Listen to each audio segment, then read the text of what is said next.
What if I told you that America's 30-year reign as the undisputed king of the skies just hit a wall? The U.S. Air Force recently announced something that sent shockwaves through the defense community. They're hitting pause on the F-47, the aircraft that was supposed to guarantee American air superiority for the next 50 years. Meanwhile, China just rolled out the J-50, a sixth-generation fighter that has Pentagon analysts losing sleep. So the question everyone's asking is, did the United States just blink first in the most important arms race of the 21st century? Let's talk about what's really going on here, because this isn't just about two fancy jets. This is about the future of warfare, technological supremacy, and whether America can maintain its edge in an increasingly dangerous world. And fair warning, what you're about to hear might completely change how you think about U.S. military dominance. For decades, American air superiority was simply a given. When the F-22 Raptor entered service in 2005, it was so advanced that Congress literally banned its export to anyone, even our closest allies. That's how dominant we were. The F-35, despite all its controversies and cost overruns, remains the most advanced multi-role fighter on the planet, with over 1,000 aircraft delivered or on order.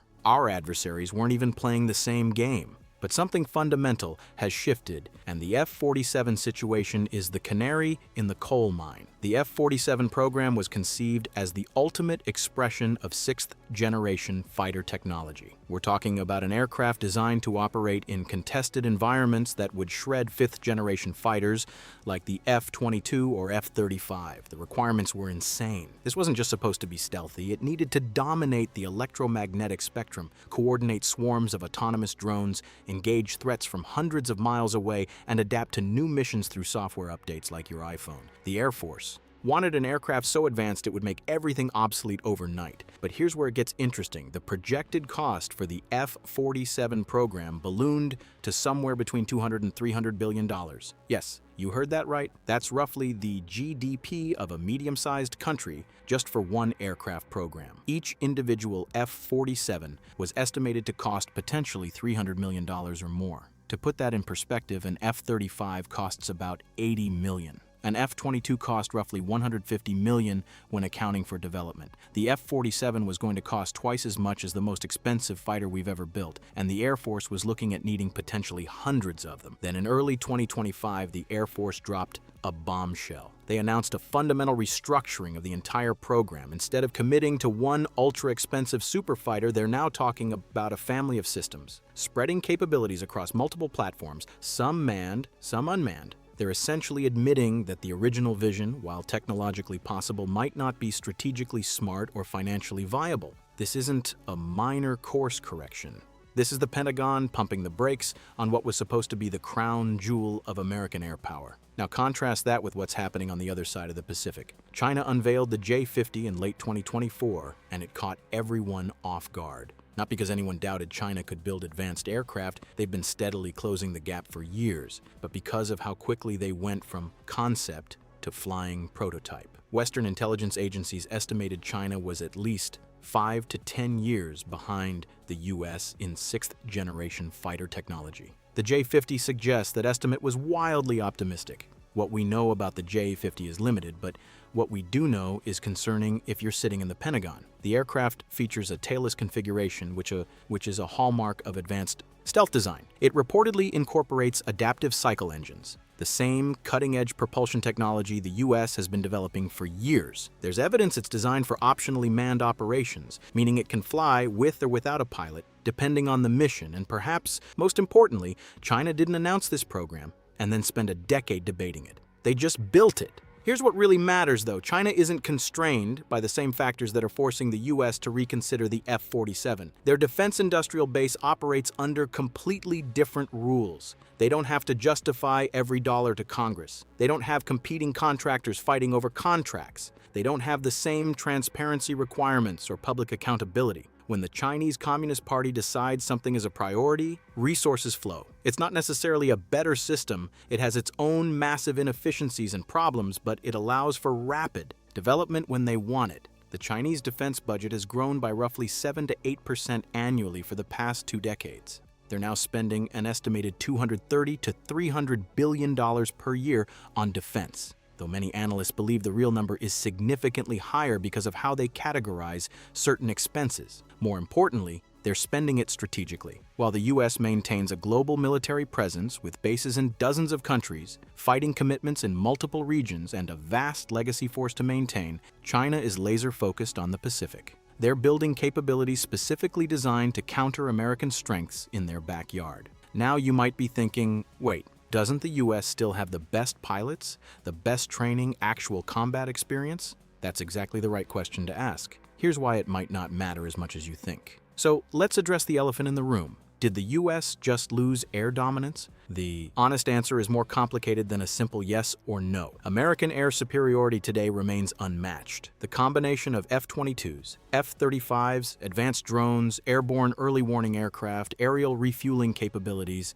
and decades of combat experience means the U.S. Air Force could still dominate any adversary in a conflict tomorrow. But air dominance isn't about today. It's about 10 years from now, 20 years from now, and that's where the picture gets murky. The F-47 pause reveals something uncomfortable. The model that gave America the F-15, F-16, F-22, and F-35, where we develop the absolute best technology regardless of cost and then maintain overwhelming technical superiority, might not be sustainable anymore. The costs have become astronomical. The timelines have stretched to decades, and the complexity has reached levels where a single aircraft program can absorb resources that could fund multiple other critical capabilities. Meanwhile, China's strategy with the J-50 appears fundamentally different. They're not trying to build one perfect aircraft that does everything. They're building good enough aircraft faster and in larger numbers, accepting 80% solutions instead of holding out for 100%. They're integrating artificial intelligence and autonomous systems more aggressively because they don't have the same cultural attachment to manned fighters. And critically, they're thinking about air power in the context of a broader system that includes satellites, cyber capabilities, missiles, and electronic warfare, not just the aircraft themselves. They've been building fighter aircraft at a pace that dwarfs American production, churning out J-20S, their fifth-generation fighter, at rates the U.S. hasn't matched since the Cold War.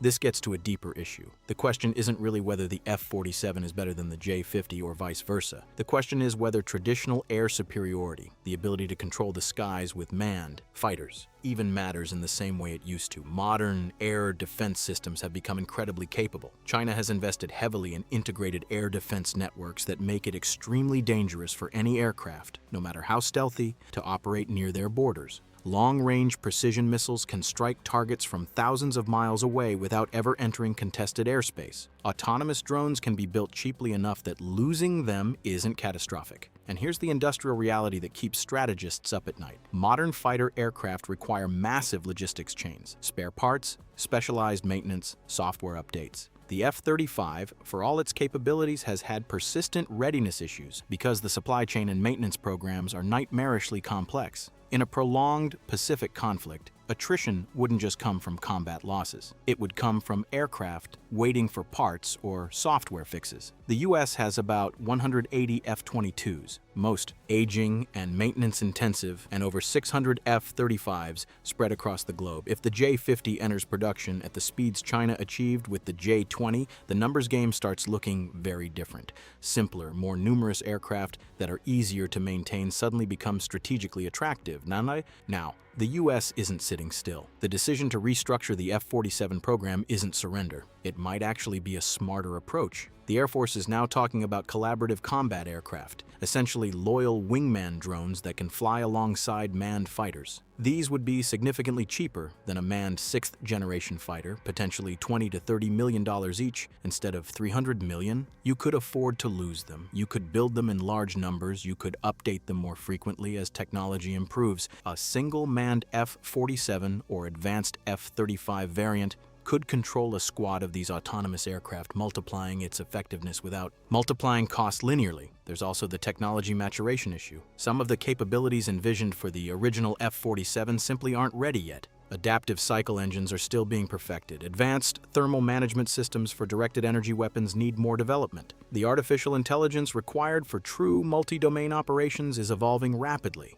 By pausing and restructuring, the Air Force might actually get better capabilities later by waiting for the technology to mature rather than locking in requirements now and then spending 15 years trying to make them work. But here's the strategic dilemma. China is moving fast, and speed has its own value. Even if the J-50 isn't as capable as what the US could eventually build, having it operational in 2030 is worth more than having something better in 2040. Deterrence depends on what you have, not what you're planning to have, and perception matters. When US allies in Asia see China fielding new, sixth-generation fighters while America is restructuring programs and pushing timelines to the right, it affects their calculations about who's winning the competition. The broader context here is that we're watching a fundamental shift in global power dynamics play out through military technology. For 30 years since the Cold War ended, American air superiority has been essentially unchallenged, but China represents the first peer competitor since the Soviet Union with both the economic resources and technological capability to compete directly in advanced air power.